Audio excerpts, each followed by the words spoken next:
going on, guys? Welcome to Garage 23, and on this episode, alternators. I know we're not talking about building some weird perpetual energy machine.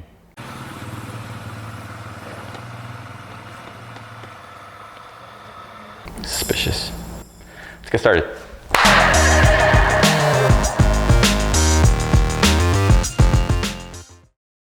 All right, so for the past, I think like 6 months at this point, this car has had charging issues, and that the alternator keeps charging and not charging intermittently while we're driving. And I had gotten it tested a couple of times, and every time I take it to go get tested, it decides to not do the thing as you would expect, so they wouldn't warranty the alternator. And so I just kept driving it because I was like, well, might as well just drive it until it actually breaks, and then I can go get it warranted and replace it and whatever. Well, it's been like 6 months and it still hasn't broken. So we decided in one of the last junkyard videos to go get a replacement alternator, because at the junkyard they're, you know, like 20-30 bucks. And that's a much more reasonable price to pay when you're not sure if there's an issue with the part, rather than spending 120 or something on a remanufactured or new one. So that's what we're gonna be doing today.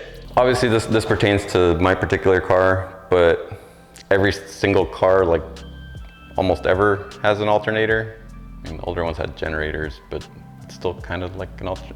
Anyway, the symptoms that you would experience would be like in my case, intermittent charging. Like it's not your battery light coming on, or maybe if you have a voltage gauge, it'll read that it's not at like 14 or 15 volts, it'll read like 12 or something, because it's not like charging. Noise, a lot of times when the bearings on the alternator start going out, it'll start making a lot of noise, and that'll eventually wear out and stop working.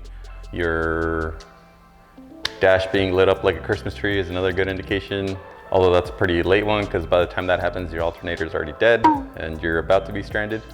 So yeah. Another one would be if you were driving and then you stopped and then your car didn't turn back on because the battery isn't charged. If you have any of those issues, most likely you're gonna need to replace your alternator. And depending on your car, that's gonna be a different set of procedures to get the alternator out.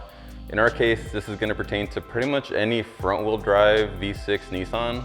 So like anything from 1996 even, 1996 Maxima with the VQ30 all the way up to everything in the 2000s, because Nissan put the VQ35 in literally everything. So if it's a front wheel drive and it's got a 3.5, this is about the same process. So let's get started. All right, so first thing you gotta do is disconnect your battery, which you'd think is under the hood, but mine's in the trunk. So I already did that. And then you can just open your hood and just yank your alternator out. Nice and greasy, look at that, it's disgusting. So yeah, just rip it out, use your teeth if you have to. You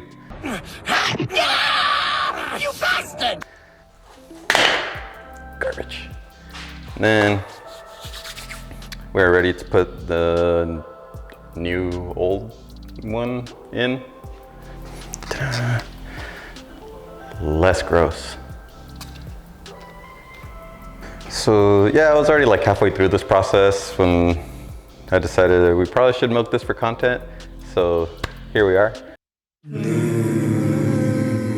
Yeah, removing it is kind of a pain in the ass, and it keeps making me rethink why I choose to daily this car, because it's literally the hardest thing to work on ever.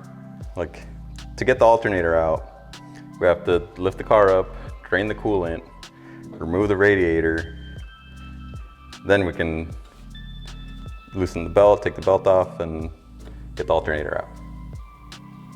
Plenty of other cars are much easier to get the alternator out than that. Pretty much the only consolation on this car is that the starter is easy to get to, because at least the starter is just like right there. Power steering pump, pain in the ass, it's behind the engine, like under everything. I had to replace that. That was just horrible. I had to replace the power steering rack. Damn near had to take the engine halfway out just to get the power steering rack out. Replace the AC compressor. similar process to this, had to remove all the cooling system to get the AC compressor out. So yeah, I do not recommend dealing a front wheel drive V6. It's fast and makes cool noises, so here we are.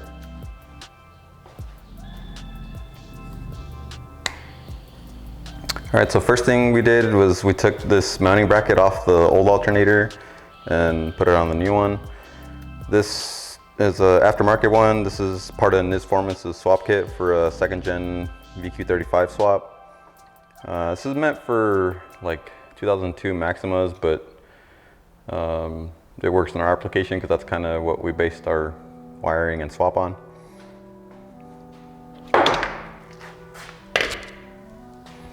Now we need to thread the alternator back in here.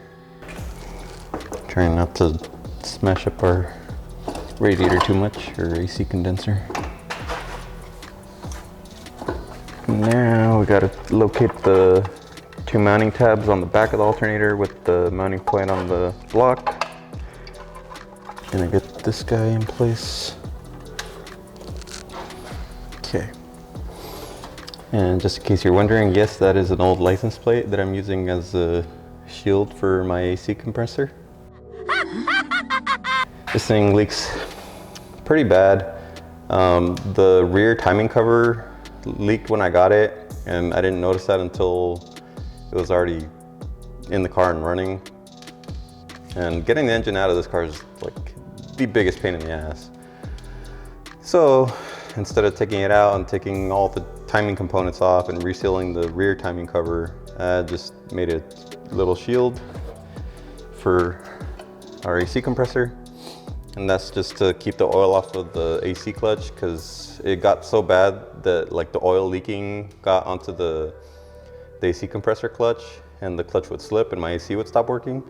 And this is Arizona, and you just cannot have that happen in the middle of summer. So I made that little shield just to keep the oil off the AC compressor, and it's been working fine. So yeah, other than just having to keep an eye on my oil. But yeah, that's one thing you gotta keep an eye on if you're buying a used engine from anywhere really. Either like a secondhand person on like Facebook Marketplace, or in this case, we got it from a junkyard. They pressure wash the whole engine before they sell it to you. So when you're looking at the engines, you're like, oh yeah, that's a super clean, nice looking engine, low mileage. This only had like 90,000 miles at the time, and yeah, low mileage. But when they do that, they prevent you from knowing if there was any prior issues, like a big oil leak on the rear timing cover. So yeah, just one thing to keep in mind. All right, now we gotta get under the car to put the lower mounting bolt on the alternator. And this just goes in from the backside, and it's got this convenient little hook so that it like stops turning when you put the nut on the other end and try to tighten it. So that's pretty nice.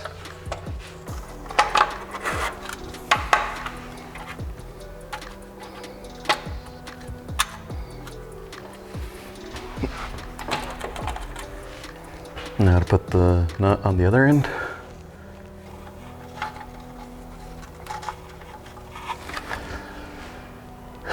Did I mention this was a pain in the ass?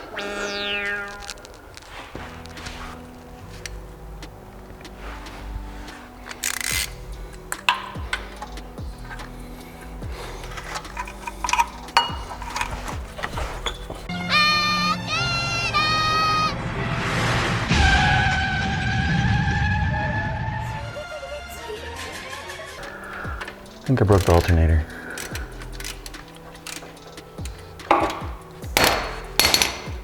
How does one break an alternator?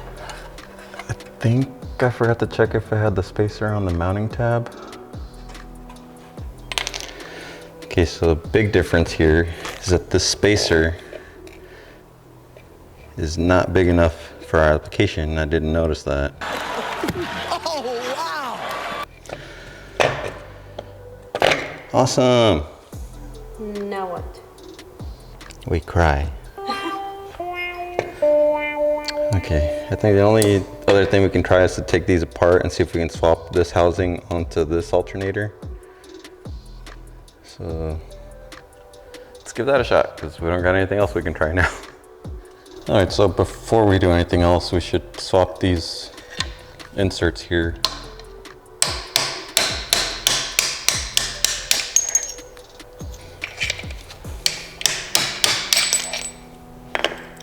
So yeah, that's what caused our issue here.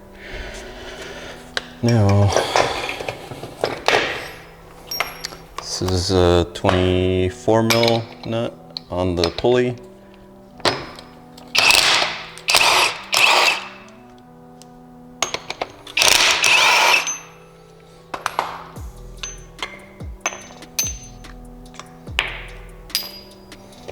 And then there is 4 bolts on the back of it, which are 5/16-ish.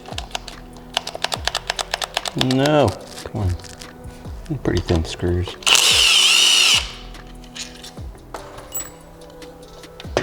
And hopefully it's this front part that comes off before the back.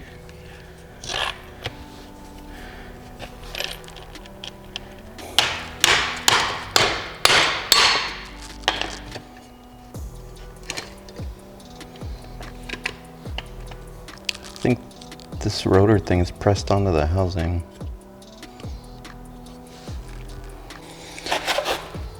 All right, so we do need to take off this back cover, and that was these like 5 bolts and the terminal lug for the power.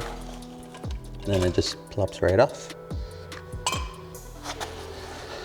I'm pretty sure the oil is what killed this one, because if you look in here, this one's pretty gross looking in there.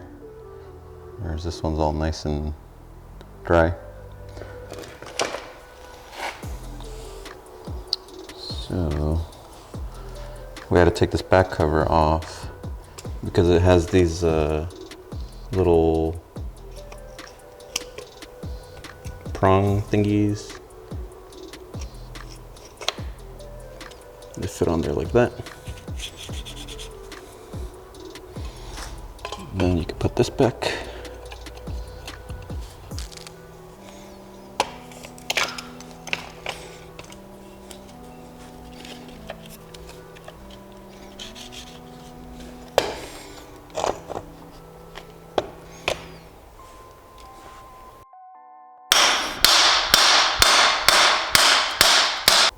All right, so a little degreaser and pressure washing later, and voila. No, I'm kidding, we screwed up pretty bad and we had to go get a new one. So, but big thanks to O'Reilly's for helping us out with this one. It's a remanufactured one, which I kind of like more because it still has the Nissan stampings on it. But yeah, now let's try to put this one in. And this one has the correct spacer on it, so we should be fine there. Yeah, details, people, details.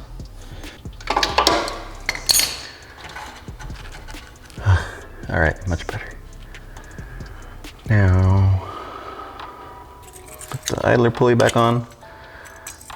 I always get confused how these things go, so I try to like put them aside how I took them off. And it's this big spacer, the washer, and then the pulley. The pulley has this like protruded end on the back side, and it's more slightly flatter on the front, so that's how you know which is the front, which is the back. And then this stuff goes on over that part. And then you have another washer that sits on the outside. So just stack it all on there like that.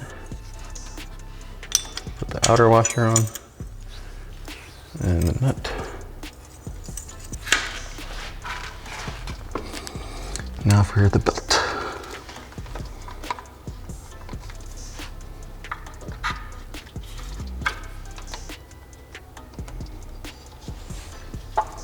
All right, I got the tensioner loosened up as much as it'll go. So we should be able to get this on now.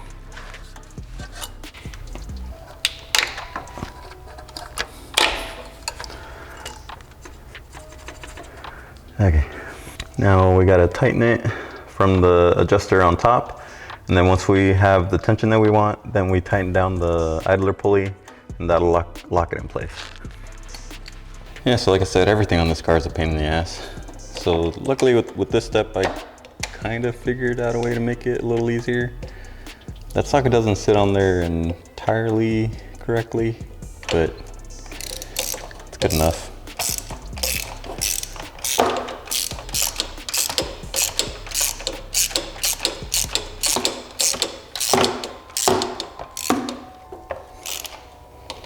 All right, now it's getting kind of tight to turn, so we need to check the tension at the belt.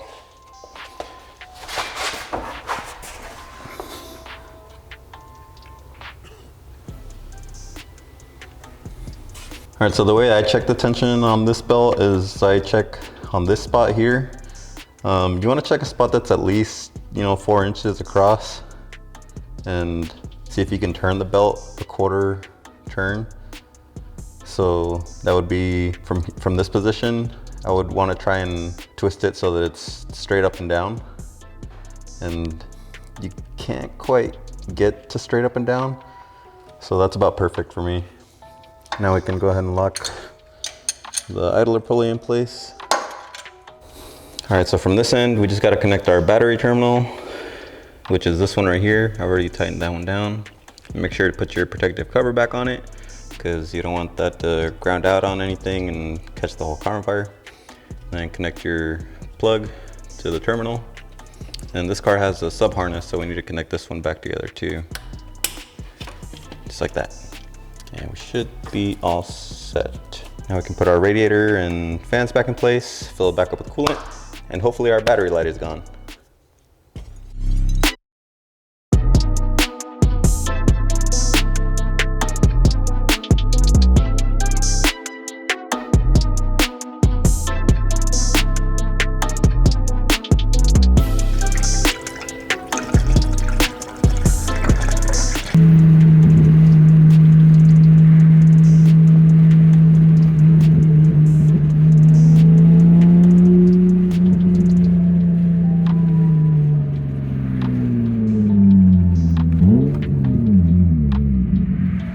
All right, we're finally all done, and boy did this job go sideways on a few points. I don't think I mentioned it before, but the reason we had to go get a new one was because the parts from the two alternators wouldn't work together.